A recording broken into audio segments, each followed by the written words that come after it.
ketiga adalah bangsa Quraisy sendiri atau bangsa Arab yang mengatakan Allah itu yaitu Al-Lata, Al-Mana, dan Al-Uzza. Dan kemudian yang mengatakan bahwa Allah itu punya anak, saudaraku, itu bukan orang Kristen. Tetapi yang mengatakan bahwa Allah itu punya anak adalah orang kafir Quraisy. Itu bangsa Arab yang mengatakan bahwa Allah itu punya putri-putri, punya 3 anak yang namanya Al-Lata, Al-Uzza, dan Al-Mana. Nah, sekarang bagaimana dengan kita? Kita pun mengakui ada Bapa, Anak, dan Roh. Nah, kalau demikian apakah Allah itu beranak? Saudara perhatikan baik-baik. Di dalam Yohanes pasal yang pertama, perhatikan di sana dalam Yohanes pasal yang pertama, pada mulanya adalah firman. Firman itu bersama-sama dengan Allah dan firman itu adalah Allah. Pada mulanya adalah firman, firman itu bersama-sama dengan Allah dan firman itu adalah Allah. Ia pada mulanya bersama-sama dengan Allah. Segala sesuatu dijadikan oleh Dia dan tanpa Dia tidak ada sesuatu pun yang telah jadi dari segala yang telah dijadikan. Jadi firman itu pada mulanya bersama-sama dengan Allah, dan memang firman itu melekat dengan Allah dan tidak bisa berpisah dengan Allah. Dan dunia serta isinya ini diciptakan oleh Dia. Tanpa Dia tidak ada dunia ini. Tanpa Dia tidak ada kita dan saudara.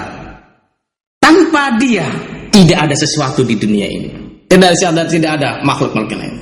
Di dalam bahasa Islam adalah kun fayakun. Jadi maka jadilah. Jadi firman Allah ini menjadi manusia. Kalau kita lihat terus ayat yang ke-14, saudara yang kasih di sana, firman itu telah menjadi manusia dan diam di antara kita, dan kita telah melihat kemuliaannya, yaitu kemuliaan yang diberikan kepadanya sebagai anak tunggal Bapa, penuh kasih karunia dan kebenaran. Dan firman yang berkuasa itu telah menjadi manusia, yaitu manusia Yesus Kristus, yaitu manusia Isa Al-Masih, yang sama juga ditulis di dalam Al-Quran surat yang ketiga, surat Ali Imran ayat 45. Di sana dikatakan bahwa kalimatullah itu lahir melalui Maria. Jadi Isa Al-Masih adalah kalimatullah, Isa Al-Masih adalah firman Allah. Saudara yang kasih,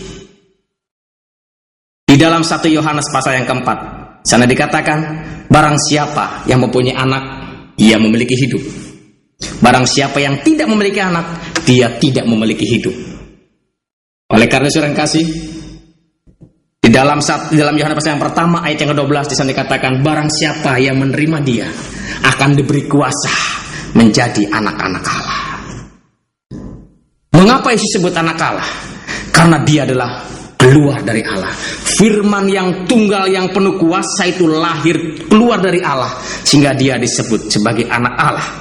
Yang lebih tepat sebenarnya, Dia disebut sebagai firman Allah yang menjadi manusia, sama seperti yang dicatat di dalam Yohanes pasal yang pertama ayat 14 dan Al-Quran surat yang ketiga ayat yang ke-45.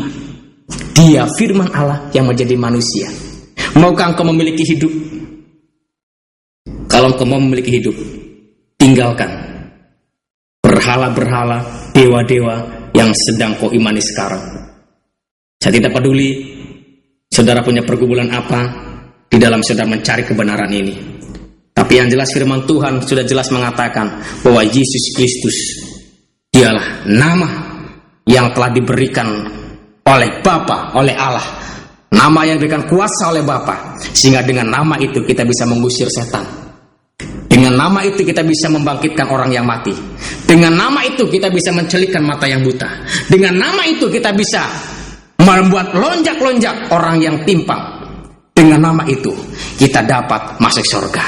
Karena firman Tuhan dalam Kisah Para Rasul pasal yang ke-4 ayat yang ke-12, di sana dikatakan bahwa di bawah kolong langit ini tidak ada nama lain yang olehnya kita dapat diselamatkan kecuali hanya di dalam nama Yesus Kristus.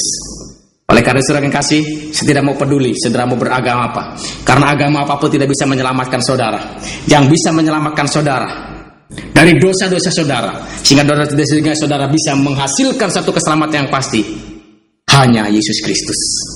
Bagi saudara yang rindu untuk menerima Dia, supaya diberikan kuasa menjadi anak-anak Allah, saudara boleh berdoa dan meminta pengampunan daripada Tuhan. Saudara yang kasih, saya akan menyajikan suatu pujian yang sungguh indah, bahwa Yesus adalah firman Allah yang menjadi manusia. Amin.